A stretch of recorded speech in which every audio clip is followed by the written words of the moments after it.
remember where we left off? Grace was standing at the altar, about to marry the dangerous Mr. David. But she had seen his secret files. Now, here's how a blind girl brought down a powerful man. The night before my wedding, Peter had snuck me into Mr. David's house through the back door. My heart was beating so loud I was sure someone would hear it. His office is upstairs, Peter whispered, guiding me carefully. He's at his club tonight, but we don't have much time. The house was huge.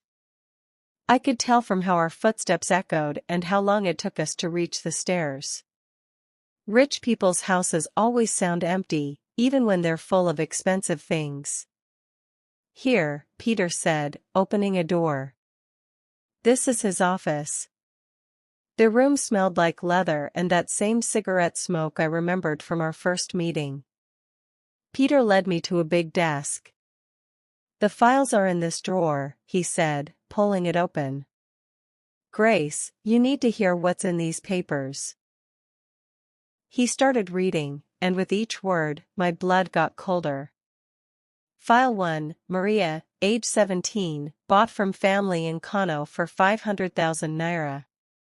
Sold to buyers in Dubai after 2 months. File 2, Blessing, age 16, bought from family in Port Harcourt for 300,000 naira. Sold to buyers in Saudi Arabia after 1 month. File 3, Joy, age 18, bought from family in Abuja for 400,000 naira. Refused to cooperate. Disposed of. My legs gave out. I sank into a chair, shaking all over. Disposed of, I whispered. That means. He killed her, Peter finished. Grace, he's not marrying these girls. He's buying them and selling them to other countries. It's human trafficking. And the ones who fight back end up like Joy. I felt sick. All those families, just like mine. All those mothers, just like my mother, thinking they were saving their daughters. Instead, they were sending them to hell. We have to stop him, I said. How? He's too powerful. He has police officers, government officials, everyone in his pocket. But I had an idea. A crazy, dangerous idea. Peter, does he keep records of his buyers? The people he sells the girls to? Yes, he has contact books, bank statements, everything. Why? Because tomorrow, at our wedding, all his rich friends will be there. People who probably know about his business. Maybe even people who buy from him. So what if they all got arrested at the same time? Peter stared at me. Grace, what are you thinking? I'm thinking that sometimes the best place to catch a snake is when it's surrounded by all the other snakes. Here's what we did that night. Peter took photos of every file, every document, every piece of evidence. Then he called his cousin who worked as a real police officer, one of the few honest ones left in Lagos. Officer James, Peter explained everything to him. We need your help. Officer James was quiet for a long time after hearing our story. Then he said, "This is big. Very big. If what you're saying is true, we're talking about an international crime ring." It's true, I said. I heard the names, the amounts, everything. But we need more than photos, Officer James said. We need witnesses. We need proof that money changed hands. That's when I came up with the most dangerous part of our plan. What if I wear a recording device to the wedding? I suggested. Absolutely not, Peter said immediately. Grace, if he finds out. He won't. I'm blind, remember? He thinks I'm helpless. He'll never suspect that the girl he bought is the one bringing him down. Officer James thought about it. It could work. These men are proud. They like to brag about their crimes when they think they're safe. But if something goes wrong? Peter started. Nothing will go wrong, I said with more confidence than I felt. Because I won't be going in blind this time. I'll be going in with purpose. The morning of my wedding, I woke up feeling different. Not scared anymore. Angry. These men had been destroying girls' lives for years, and today, it was going to stop. My mother helped me into the wedding dress, crying happy tears. "You look so beautiful, Grace," she said. "I know you're scared, but Mr. David will take good care of you." I wanted to tell her the truth, but I couldn't risk it. If she knew what I was planning, she might try to stop me. Or worse, she might accidentally give it away. "I love you, Mama," I said instead, hugging her tight. "No matter what happens today, remember that I love you." She pulled back, confused. "Grace, why are you talking like you're going somewhere far away?" "I'm just emotional," I lied. "It's my wedding day." At the church, Officer James's team was already in place, dressed as wedding guests, photographers, and even the priest's assistants. The real priest had been told about our plan and agreed to help. As I walked down the aisle, I could hear Mr. David's friends talking and laughing. Rich, powerful men who thought they were untouchable. "She's young," one of them whispered. "David always picks the best ones," another replied. "Shame she's blind though. Harder to sell damaged goods." My blood boiled, but I kept walking, the tiny recording device hidden in my dress capturing every word. When I reached the altar, Mr. David took my hand. His palm was sweaty. "You look perfect," he whispered in my ear. "My buyers in London are going to love you." There it was. The confession we needed. The ceremony began, but I barely heard the priest's words. I was listening to the conversations around me, making sure the device caught everything. During the ring exchange, Mr. David's friend leaned over and said, "When are you shipping this one out?" "Next week," Mr. David replied quietly. Same as always. 2 weeks of marriage photos for her family, then she disappears. And the mother? Gets told she ran away. Case closed. Behind us, one of the men was on his phone. "Yes, the new shipment will be ready soon. 3 girls this time, all under 20. I squeezed Peter's hand. He was pretending to be my cousin and walking me down the aisle. He squeezed back. The signal that he had heard everything too. When the priest said, "You may kiss the bride," Mr. David leaned in. But instead of kissing me, he whispered, "Welcome to your new life, Grace. It's going to be very short." That's when I smiled. Really smiled for the first time in weeks. "You know what, David?" I whispered back. "You're right. Your life is going to be very short." "What did you say?" Before he could react, Officer James stood up in the congregation. "Police! Nobody move." The church exploded into chaos. Men started running, women screamed, chairs fell over. But there was nowhere to run.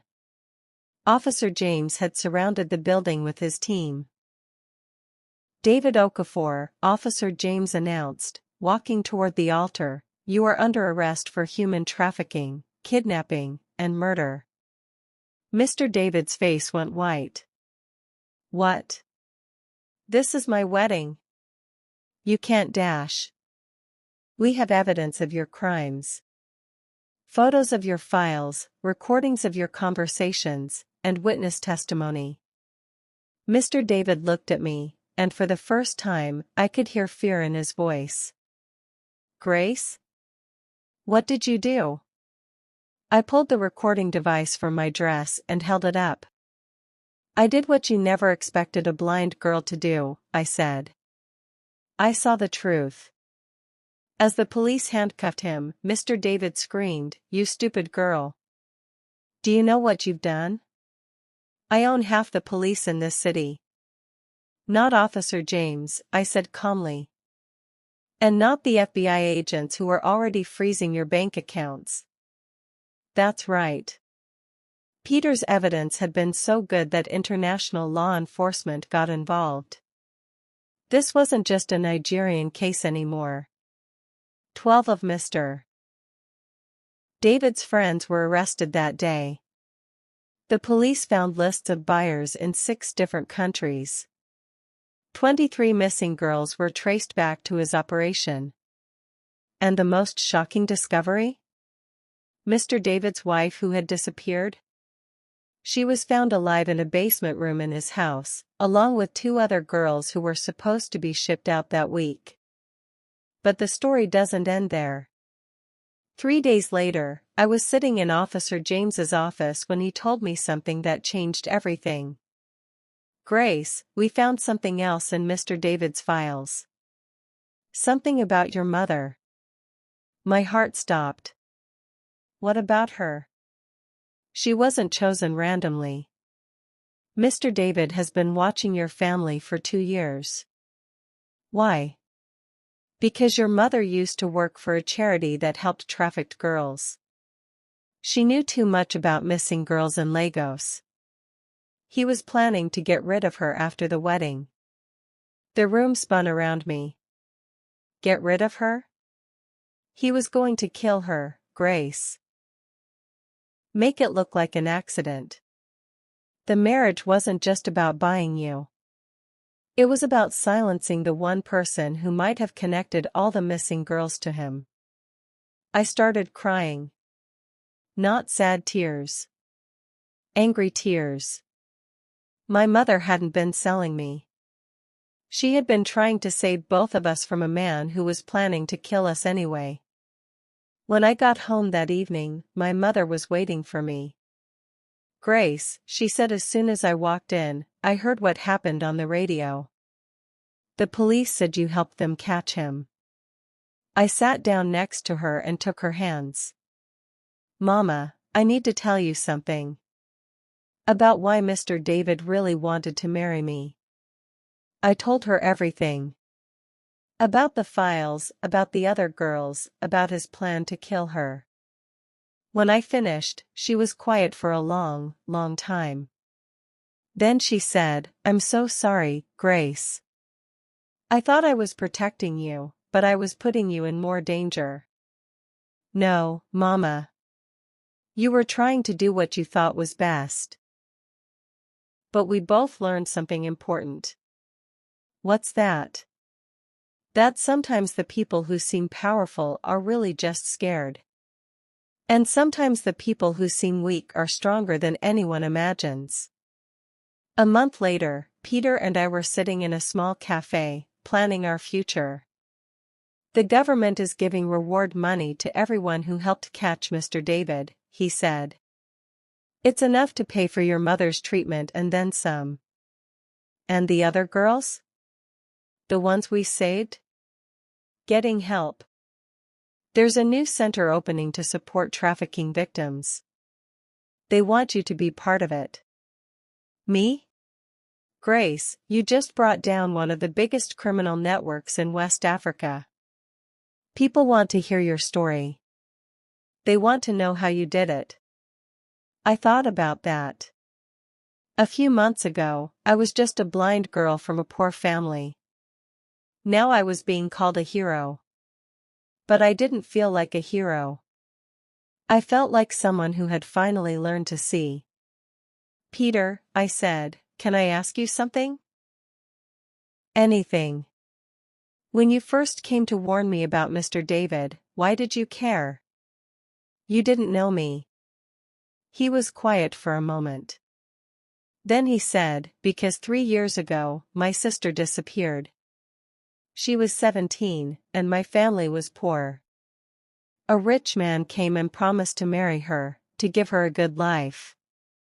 My heart sank. Mr. David? We never found out for sure. But after she left, we never heard from her again. When I got a job at his house and started seeing the files, I realized what had happened to her.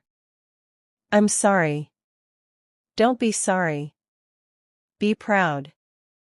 Because of what you did, other families won't lose their daughters the way we lost ours. 6 months later, I stood in front of a room full of reporters, government officials, and families of missing girls. My name is Grace, I began, and I want to tell you about the day I learned that being blind doesn't mean you can't see. I told them about love that sacrifices everything, about endurance that survives the darkest times, and about how sometimes the greatest strength comes from the places where we think we're weakest. Mr. David thought he could control me because I couldn't see him, I said. But he forgot that there are other ways to see. I saw his lies in his voice. I saw his evil in his actions. And I saw hope in the people who were brave enough to help me fight back. The room was silent when I finished. Then someone started clapping. Then everyone was clapping. But the moment that mattered most came after the press conference, when a young girl approached me. Miss Grace, she said shyly, my name is Peace. I'm 16, and a rich man wants to marry me. My parents say yes, but something feels wrong. I knelt down to her level. Peace, what does your heart tell you? My heart says run. Then listen to your heart. And if you need help running, you call me. I gave her my phone number and the address of our new center. That night, Peter and I walked through the same Lego streets where my story began. The sounds were the same, cars honking, people shouting, children playing. But everything felt different now. Grace, Peter said, taking my hand, I have something to ask you.